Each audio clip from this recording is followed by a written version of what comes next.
Hello, this is Team 50's presentation of their prototype for the Global Emergency Autonomous Response System, or GEARS. First, let's take a look at the objectives for this project and the project management strategies used in order to make this a successful experience.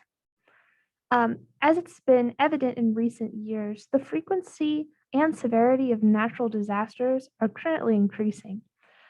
Subsequently, there are also many human-caused conflicts that are generating devastating damage to communities across the globe. And there is a need currently to provide aid to such areas. However, supplies must be delivered through dangerous conditions and through hazardous materials, and sometimes communication with these affected groups can be difficult, necessitating the creation of the GEARS.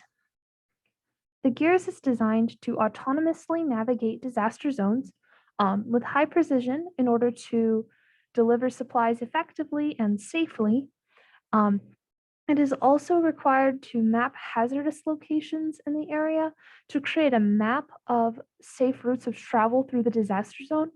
And it is also required to communicate with the group receiving the supplies in a non-hostile manner and to communicate with them information about the hazards it encountered.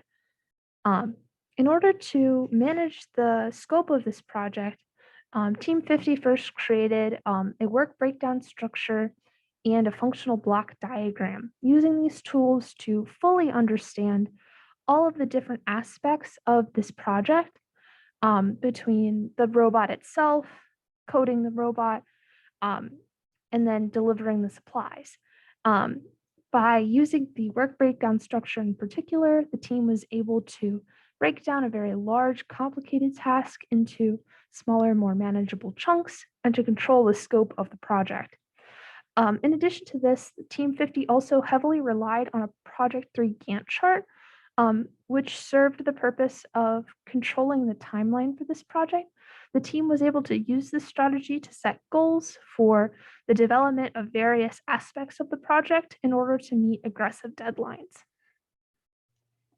Moving on to the hardware design process of our project, we started brainstorming through research, looking into various autonomous delivery robots that already exist, such as Purdue's Starship robots, and various natural disaster robots that already exist, such as this treaded robot here. Through this and the constraints and criteria assigned to us, we were able to make a needs finding table with respective technical requirements and target values, giving us great objectives and goals throughout this process. Then we made a morphological chart containing options for each aspect of the robot and ways that we could make it an optimal design. Through this, we conducted a worst case scenario exercise where each team member created a list of the worst possible things they thought could have happened in the design of this robot. This created great creative ideas through this design process. We then conducted 3 decision matrices to determine that the best wheel combination for the robot would be 4 wheels with 2 front wheels with tires, meaning the 2 back wheels without tires would be able to skid freely as the robot turns, making it precise turns. We also concluded that for stability purposes, it was best for the robot to be low to the ground and that the wheels should be closely together and the body close to the ground so that the robot is totally compact so that it can freely move throughout the maze without banging into any walls. And that's seen here in our initial prototype sketch. The pie is on the lower level here of the robot, and then the container is on the top level. As you can see, we aimed to have more of a tall robot as opposed to one that grows outward or wider. And also you can see here ultrasonic sensors, IMU sensors, and IR sensors throughout here. Throughout the design process, we had 3 iteration phases. In phase 1, we moved the Raspberry Pi from the lower region of the robot to the upper region of the robot. This made it easier to access various ports, and additionally, we added the battery to the front of the robot, making it very easy for the robot to move these back 2 wheels as it was very front heavy. Additionally, we made the base narrower and lowered the height of the robot to make it more compact and stable. In phase 2, we added the drop-off mechanism to the lower region of the pie using a small motor and various gears that pushed a lever that then pushed this cargo box here, which is a very simple rectangular prism with a lid with two notches that slide on and off these two tracks here. This box is very simple to open, as it takes an average of 1.072 seconds to open. In iteration phase 3, our final prototype Mackie was born. Here, a third ultrasonic sensor was added for correcting purposes if Mackie happens to not travel in a straight line. A tail was added to add back weight to the robot, making the weight more balanced. We added a name, Mackie, obviously, and we improved the drop-off mechanism by adding these L-shaped Lego pieces, increasing the surface area between the cargo box and the drop-off mechanism. And then we added tape on these back wheels here to lower the coefficient of kinetic friction between the wheels and the floor. Some of the advantages and disadvantages of our robot, Mackie, include the advantage of being able to turn counterclockwise. Here in our center of mass turn test, Mackie turns 90 degrees on this piece of paper, and we measured the distance the center of mass travels. As you can see here in the counterclockwise direction, the robot only traveled 1.354 centimeters. That's pretty nice. Now, in the other direction, clockwise, it travels 2.414 centimeters. That was a disadvantage for our robot.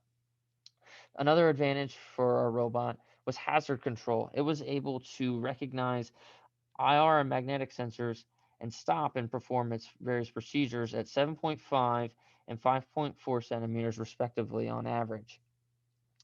Other disadvantages for our robot was a top heavy weight distribution. As you can see here in the free body diagram, a lot of the weight was distributed forward to give more leeway for this back wheel to skid back and forth. This made our robot very unstable.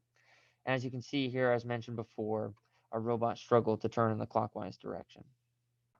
The next section that we'll be discussing is the software design of the Gears robot. There were 4 main functions to the driving code that we implemented for the robot, and I'll switch over and show you those now. The first is really just the actual code itself, which is relatively short. It's just this section right here. It does have a lot of user-defined functions in it that make it a lot easier to read. So the first main function is this cruising code that we wrote. The cruising code utilizes the ultrasonic sensors to recognize when there's a wall in front of it or to the left of it, and then make decisions based off of that. So up first, ultrasonic Ranger 1, which is listed right up here. This is referencing the front ultrasonic sensor. If it senses a wall in front of it, then it will decide to either turn left or right. Here, it's referencing the left ultrasonic sensor. If it senses that there's a wall on the left side of the robot, it will end up turning right. Otherwise, it will turn left, as you can see down here. If it can't sense a wall in front of it, then it will drive straight. That was very important. We wanted to make sure that it was always driving straight if it didn't sense something. However, we do have 2 elif statements in here. Those are the correction codes. If there's a wall that is on the right that is getting too close, it will correct to the left. If there's a wall that's on the left that is too close, it'll correct to the right. The next portion that we'll be looking at is the magnet code and the IR code. Here, you can see the IR code. If the right IR sensor is greater than 35 or the left IR sensor is greater than 20, then it will read a heat signature being sensed, and it will run the turnaround code, which can be found right up here. The turnaround code is really simple. It just stops the robot, backs up for a little bit so that it exits that 5-inch radius that is required to be maintained from the beacon, and then turns around and goes back the opposite way after recording the beacon position.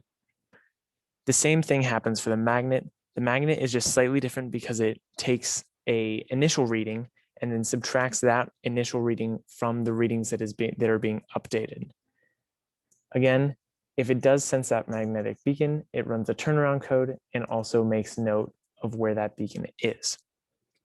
Once the keyboard interrupt is pressed, it prints "Welcome home, Mackie," which is our identifier, and then goes into the map code. Now, our map code may be slightly different than a lot of other teams because we solely look for the times. We use the time data and the average speed, which we calculated to be 15 centimeters per second, in order to find the distance. So the time is appended to a list, and then a position is calculated using position calc, which is defined right here. And from there, we can append that to the X position list depending on the orientation of the robot, which will then print out a map that we can give to the peer TAs. Next, we will discuss the cultural acceptance and the ethical considerations that were made while designing the gears. A multitude of cultural and ethical implications were considered while designing. After conducting research into how to make the design aesthetically pleasing, it was decided we would model it after a dog. This is because robots that resemble humans are more likely to be rejected by their human counterparts, and it's easier to think of a dog robot as a companion.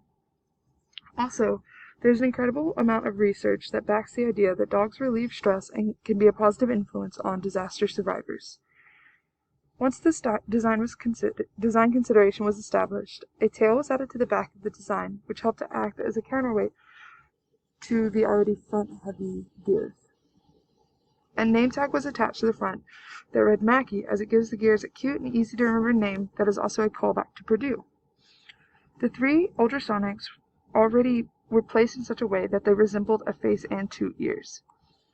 Also, many different aspects of the cultural and ethical implications the gear could have on the communities it would be aiding were considered. Research into topics like the robots utilized during 9/11 and supply robots for natural disasters were conducted and used to make a variety of design decisions. When it came to deciding how to make the labels displaying what the cargo was, non-specific to one culture, we decided to conduct a survey. The survey showed respondents several different images that could be used to describe the terms medical supplies, food and water, emergency shelter, and fuel, and asked them to choose the one they believed best depicted the term. It also included an optional question that asked for their ethnicity and race. Once the survey was complete, we sent it out across a variety of different social networks.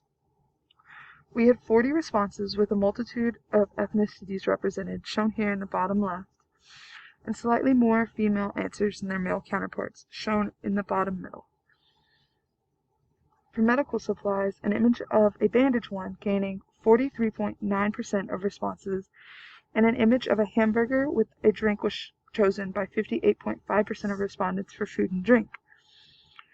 A house surrounded by a fire and tornado was picked for emergency shelter 63.4% of the time, and a simple fuel can best described the word fuel according to 68.3% of the respondents. We all believe these designs are the best for the labels because none of them include anything that is culturally specific, and they can be easily identified across the globe. Also, all of the questions on the survey had around 5 to 7 answers. All of these choices being picked around 50% of the time shows that they are strong contenders for the term for a variety of culturally different people. Overall, our design for the gears is not only culturally independent, but also incredibly aesthetically pleasing. Finally, in conclusion, we can see that there are several things the gears did well, including navigating through the maze and avoiding walls, appropriately completing clean turns with a small enough turn radius, and producing a clear map of the path that it took to navigate the maze. However, there are a number of improvements that would need to be made before this gears prototype can become a full-fledged disaster managing robot. These include adding additional ultrasonic sensors to decrease the probability that the gears accidentally navigates into a wall, fixing the hazard info table, which experienced unexpected problems during the final demonstration, improving the consistency of magnetic hazard sensing, possibly through adding additional magnetic sensors. This was a problem because occasionally the robot would sense magnets where there were none, and so that would need to be further investigated. And finally, issues with the cargo drop-off system would need to be resolved, including ensuring that the cargo is pushed off the end every time by the gear system, and also preventing the cargo from sliding off the back of the gears during sharp turns. With all those improvements being said, we still are excited about the gears prototype and we are looking forward to seeing it further developed. Thank you.